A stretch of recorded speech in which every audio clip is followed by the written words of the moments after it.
Good morning. എല്ലാവർക്കും ഖൈറാത്ത് ITIയുടെ online ക്ലാസ്സിലേക്ക് സ്വാഗതം. വർക്ക്ഷോപ്പ് കാൽക്കുലേഷൻ ആൻഡ് സയൻസിലെ വർക്ക്, പവർ ആൻഡ് എനർജി എന്ന ഭാഗമാണ് ഇന്നിവിടെ നമ്മൾ പഠിക്കാൻ പോകുന്നത്. ആദ്യമായി വർക്ക് എന്നാൽ എന്താണ് എന്ന് നമുക്ക് പഠിക്കാം. നമുക്ക് നോക്കാം. Work is said to be done by a force when it moves its point of application through a distance. That is, applied force F moves a body through a distance. അതായത് ഒരു വസ്തുവിൽ ഒരു ഫോഴ്സ് അപ്ലൈ ചെയ്യപ്പെടുമ്പോൾ ആ വസ്തുവിൽ ഒരു displacement ഉണ്ടാവുകയാണ്, അല്ലെങ്കിൽ ആ വസ്തു ഒരു നിശ്ചിത ദൂരം ചലിക്കുകയാണ് എങ്കിൽ അവിടെ വർക്ക് നടന്നു എന്ന് പറയുന്നു.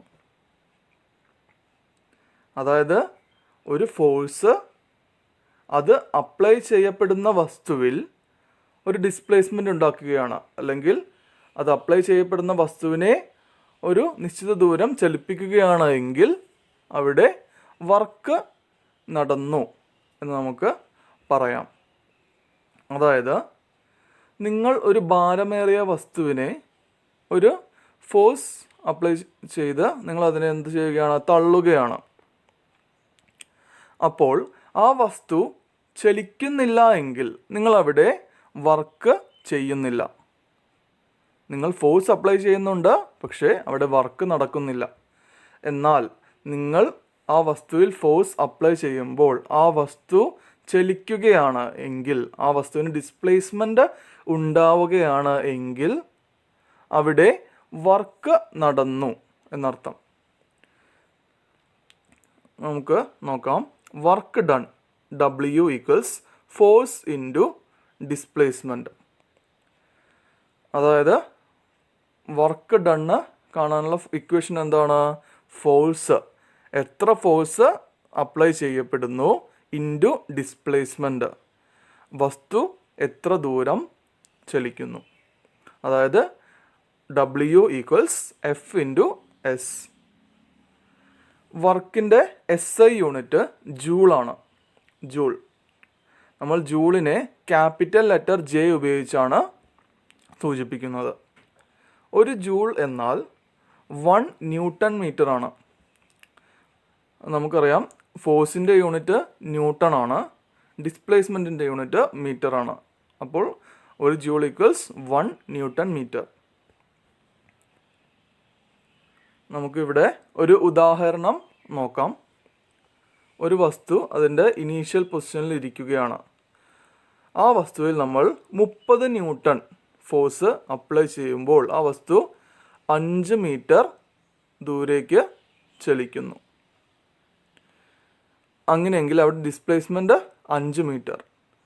അപ്പോൾ അവിടെ വർക്ക് നടക്കുന്നു. എത്രയാണ് work? Work equals force into displacement, അതായത് 30 ന്യൂട്ടൺ ഇൻറ്റു ഡിസ്പ്ലേസ്മെൻറ്റ് 5 മീറ്റർ, അതായത് 150 ന്യൂട്ടൺ മീറ്റർ അല്ലെങ്കിൽ 150 ജൂൾ. അടുത്തതായി ഫോഴ്സ് എന്നാൽ എന്താണ് എന്ന് നമുക്ക് പഠിക്കാം.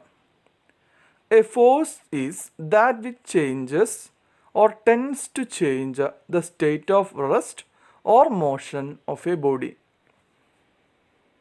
അതായത് ഒരു നിശ്ചലമായിരിക്കുന്ന വസ്തുവിനെ ചലിപ്പിക്കുകയോ ചലിപ്പിക്കാൻ ശ്രമിക്കുകയോ ചെയ്യുന്നതും, അതുപോലെ തന്നെ ഒരു ചലിച്ചുകൊണ്ടിരിക്കുന്ന വസ്തുവിൻ്റെ വേഗതയിലോ ദിശയിലോ മാറ്റം വരുത്തുകയോ മാറ്റം വരുത്താൻ ശ്രമിക്കുകയോ ചെയ്യുന്നതിനെ നമ്മൾ ഫോഴ്സ് എന്ന് പറയുന്നു.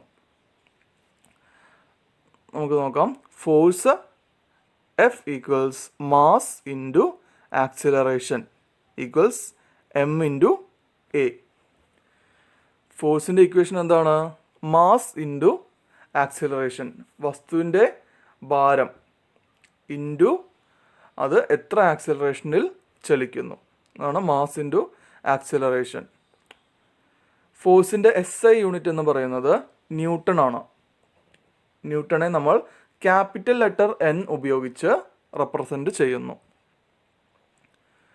1 newton equals 1 kilogram metre per second square. എങ്ങനെയാണത്? നമുക്കറിയാം മാസിൻ്റെ യൂണിറ്റ് കിലോഗ്രാം ആണ്, ആക്സിലറേഷൻ്റെ unit metre per second square ആണ്. അതായത് 1 newton equals 1 kilogram metre per second square. ഇനി ചില ഘട്ടങ്ങളിൽ ഫോഴ്സ് കിലോഗ്രാം വെയിറ്റിലായിരിക്കാം തരുന്നത്. അത്തരം ഘട്ടങ്ങളിൽ 1 കിലോഗ്രാം വെയിറ്റ് ഈക്വൽസ് 10 ന്യൂട്ടൺ. അതായത് 1 കിലോഗ്രാം വെയിറ്റ് എന്നാൽ 10 ന്യൂട്ടൺ ആണ്. അപ്പോൾ നമുക്ക് 3 കിലോഗ്രാം വെയിറ്റ് എന്നതാണ് നമുക്ക് തന്നിരിക്കുന്നതെങ്കിൽ അതിനെ ന്യൂട്ടണിലേക്ക് നമ്മൾ കൺവേർട്ട് ചെയ്യാൻ എന്ത് ചെയ്യണം? 3 × 10 അതായത് 30 ന്യൂട്ടൺ. നേരെ തിരിച്ച് ന്യൂട്ടണിൽ തന്നിരിക്കുന്നതിനെ കിലോഗ്രാം വെയിറ്റിലേക്ക് കൺവേർട്ട് ചെയ്യുവാനാണെങ്കിൽ നമ്മൾ എന്ത് ചെയ്യണം? 10 കൊണ്ട് ഹരിക്കണം. അടുത്തതായി പവർ എന്നാൽ എന്താണ് എന്ന് നോക്കാം. It is the work done in unit time. Unit സമയം കൊണ്ട് ചെയ്യുന്ന വർക്കിനെയാണ് നമ്മൾ പവർ എന്ന് വിളിക്കുന്നത്. അതായത് യൂണിറ്റ് ടൈം എന്ന് പറഞ്ഞാൽ 1 സെക്കൻഡ്. 1 സെക്കൻഡ് കൊണ്ട് എത്ര വർക്ക് ചെയ്യപ്പെടുന്നു അതാണ് പവർ. അതായത് നമുക്ക് എന്ത് പറയാം? Power is the rate of work done. Power കാണാനുള്ള equation power P equals total work done by total time അല്ലെങ്കിൽ വർക്ക് ബൈ ടൈം. അതായത് എത്ര വർക്ക് ചെയ്യപ്പെടുന്നു ഡിവൈഡഡ് ബൈ മൊത്തം സമയം. വർക്കിൻ്റെ SI യൂണിറ്റ് എന്ന് പറയുന്നത് പവറിൻ്റെ SI യൂണിറ്റ് എന്ന് പറയുന്നത് വാട്ടാണ്. വാട്ടിനെ നമ്മൾ ക്യാപിറ്റൽ ലെറ്റർ W ഉപയോഗിച്ചാണ് റെപ്രസെൻറ്റ് ചെയ്യുന്നത്. 1 what equals 1 joule per second. എങ്ങനെയാണത് വരുന്നത്? നമുക്കറിയാം പവർ വർക്ക് ബൈ ടൈമാണ്. വർക്കിൻ്റെ യൂണിറ്റ് ജൂൾ, ടൈമിൻ്റെ യൂണിറ്റ് സെക്കൻഡ്. അപ്പോൾ അതായത് 1 what equals 1 joule per second. ഇത്തരം കൺവേർഷൻസ് നമുക്ക് കണക്കുകൾ ചെയ്യുമ്പോൾ ഉപകാരപ്പെടുന്നതാണ്. അടുത്തതായി നമുക്കറിയാം പവർ ഈക്വൽസ് എന്താണ്? വർക്ക് ബൈ ടൈം, അതായത് W/T. വർക്ക് എന്ന് പറഞ്ഞാൽ എന്താണ്? ഫോഴ്സ് ഇൻറ്റു ഡിസ്പ്ലേസ്മെൻ്റ് ആണ്. അപ്പോൾ ഇവിടെ നോക്കുക, അതായത് equals force into displacement by time അല്ലെങ്കിൽ F/S/T. ഇനി നമുക്കറിയാം ഡിസ്പ്ലേസ്മെൻറ്റ് ബൈ ടൈം എന്ന് പറഞ്ഞാൽ എന്താണ്? വെലോസിറ്റി ആണ്.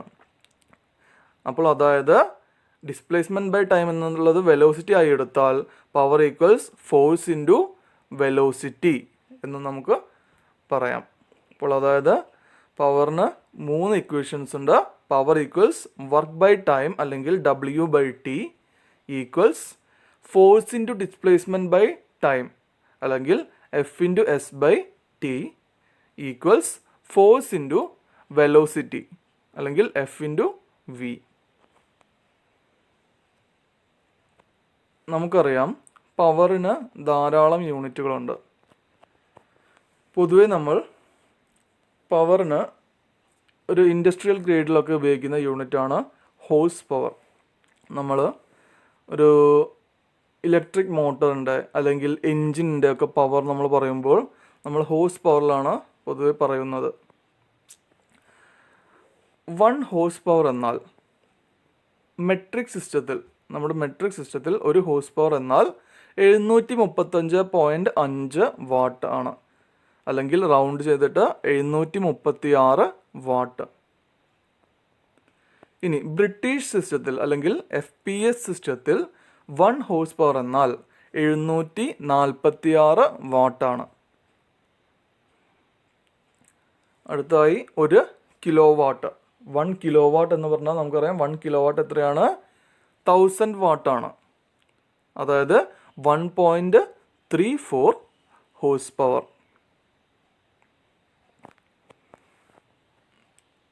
ഇതുവരെ എടുത്ത ക്ലാസ് വ്യക്തമായി മനസ്സിലായി എന്ന് കരുതുന്നു. ഇനി അടുത്ത ക്ലാസ്സുകളിൽ ഇന്നത്തെ ക്ലാസ്സിൻ്റെ തുടർച്ച അപ്ലോഡ് ചെയ്യുന്നതായിരിക്കും. Thank you.